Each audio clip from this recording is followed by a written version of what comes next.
प्राचीन समय की बात है।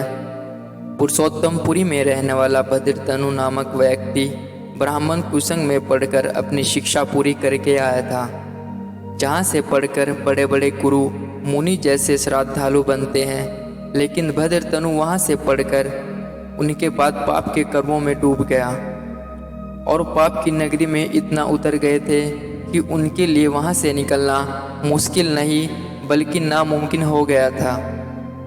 लेकिन भद्रतनु अपने पिता के श्राद्ध वाले दिन भी पाप करने में लगे रहे। फिर परिवार के किसी सदस्य ने उनसे कहा कि तुझे धिक्कार है कि तू अपने पिता का श्राद्ध ना कर, आज भी तू अधर्म के कामों में लगा हुआ है।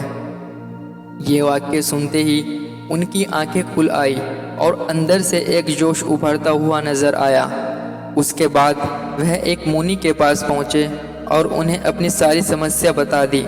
मुनि ने कहा, हृदय से प्रायश्चित करने से तमाम कर्मों से मुक्ति मिल जाती है।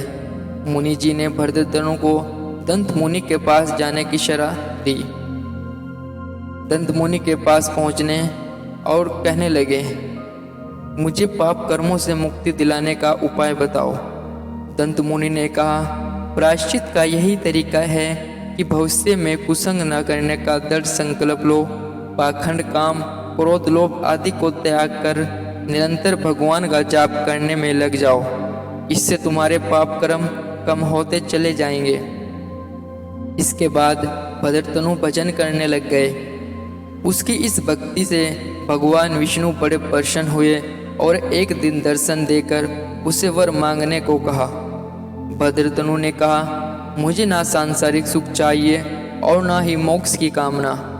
मुझे जन्म से मृत्यु तक आपके चरणों में अनुराग पाऊं, बस यही आकांक्षा रखता हूँ। भगवान ने उसे यही वर दिया। भद्रतनु की यह गणना प्रमुख प्रचलित हुई।